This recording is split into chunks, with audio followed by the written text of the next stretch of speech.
Hi wrestling fans, thanks for clicking this week's dreaded D-Rose report. This Thursday, this is somebody advertised, we got to do a little advertisement for TNA.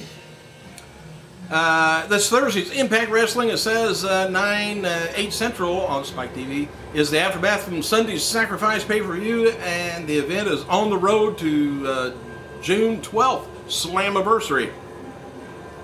Anyway, it's all beginning. They're going to start building up to that now. It says, can't watch Impact?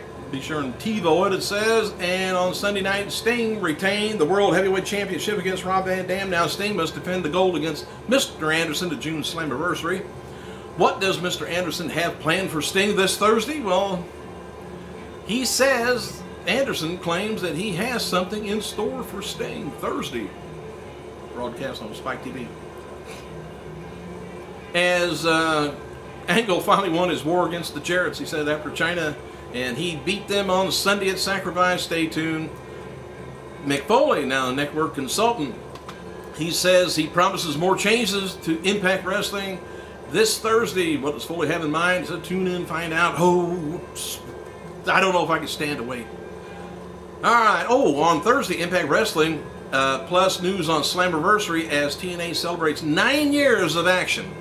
Now called Impact instead of Action.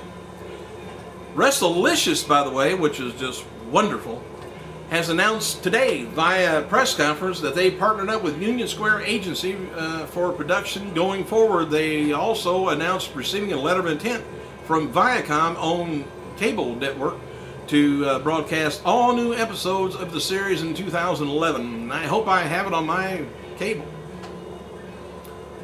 Alright, says Union Square Agency today announced all Impact partnering agreements with Wrestlelicious, an all-American female professional wrestling promotion. We are thrilled to partner with them, give them the perfect fit for the lifestyle agency. Blah, blah, blah. Anyway, hey, Charles Wright turns 50 years old today. Who the hell is Charles Wright? It's the Godfather.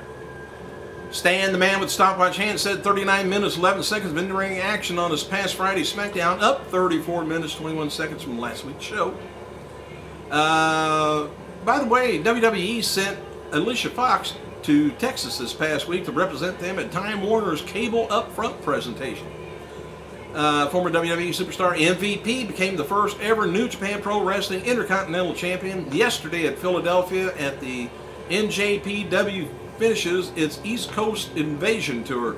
MVP defeated in the final tournament Toriano, I guess. Former WWE diva, know her, Juillian Hall. She was scheduled to make her in-ring appearance, return to the ring this past Friday's at the EWF show in Brooklyn, New York. But found out that backed out of the booking due to personal reasons, reported Diva Dirt. I don't know what it is. Anyway, it said a message aired from Juillian at the start of the show where she apologizes for not being there and began to sing Britney Spears' song. TNA knockout winner who was scheduled to face Juillian came out to face Juillian's replacement, TNA's Rosita. Christy Hemming ended up being the special guest referee as winner defeated Rosita.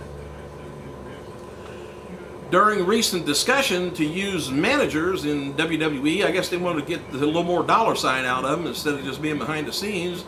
WWE officials discussed using Arn Anderson as a manager in addition to Michael P.S. Hayes, who's been managing Tyson Kidd. No word yet on who Anderson may manage if they decide to use him in that role. TNA's Impact, by the way, tonight from Orlando. The only confirmed happening for the taping is going to be Mr. Anderson's special surprise for Sting. At this, maybe it's going to be China. I don't know. This week's weekend's TNA live event in Monroe, Louisiana, the ring broke. The opening match. It was the opening match, too. Anyway, it was Abyss versus Kazarian. TNA officials and a member of the ring crew came down to fix the ring while Don West and SoCal Val threw out free merchandise for around 20 minutes. It probably took Don West that long to get out of his chair to do something. A fan asked Don West during the opener at TNA's live event this weekend if Jeff Hardy was going to be back. West, on the microphone, responded that hopefully Jeff will be back as soon as possible, but right now he's sick and they're focusing on him getting better. Hang on just one second. Hang on. Hang on. All right. I'm back. Sorry, I'm back. All right. WWE Hall of Famer Dusty Rhodes hosted Sunday and Saturday's Impact Live events. Dusty was interrupted both nights by the Core before fighting them off and being saved, though, by Kane, Ezekiel Jackson, and the Great Khali. Kind of tells you the way things are going that way. Of course, Khali is supposed to be turning a little bit of a heel. I don't know when that's going to happen. The theme for tonight's episode of the Food Network. I love that channel. No, I don't either. Anyway, it's called Challenge is Extreme WWE Cakes. 4 chefs going to be baking cakes based on WWE characters and receiving a $10,000 in return. Silver Vision, by the way, has confirmed that the NWA World Title between Ric Flair, Lex Luger, and WCW's Capital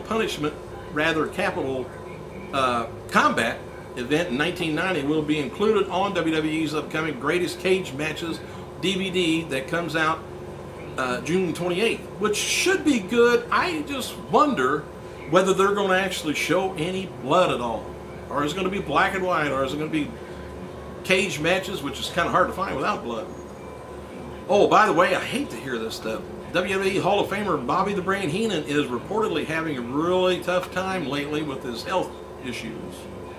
So, say a little bit of something for him, huh?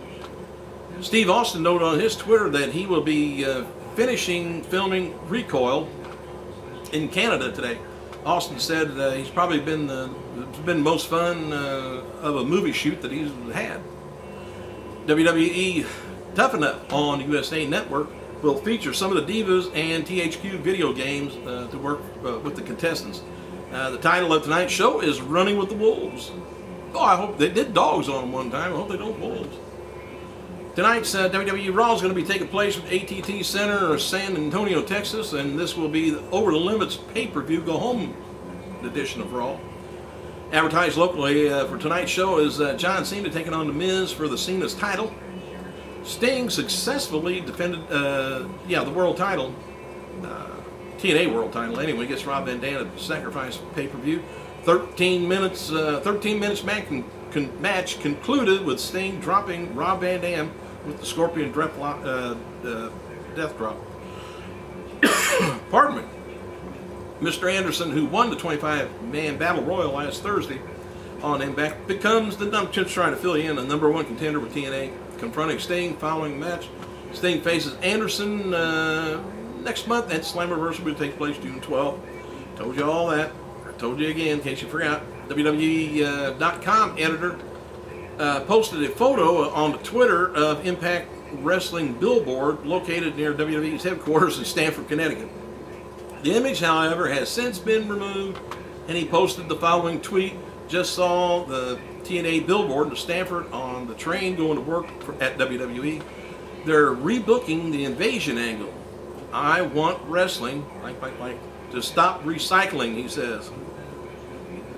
Anyway, Bret Hart criticized WWE, by the way, utilizing Drew McIntyre, who headlined last week's episode of WWE Superstars against Chris Masters. He says, "I honestly can't believe that the best way to utilize talent like Drew McIntyre is to waste him on superstars.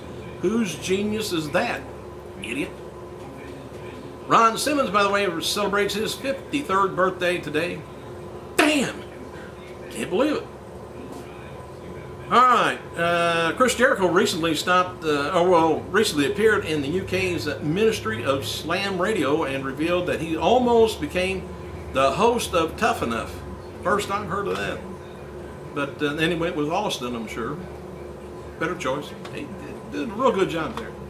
If you haven't seen it, check it out. Hey, about out of time, so I guess I better go. Thanks for clicking, you guys. I gotta go.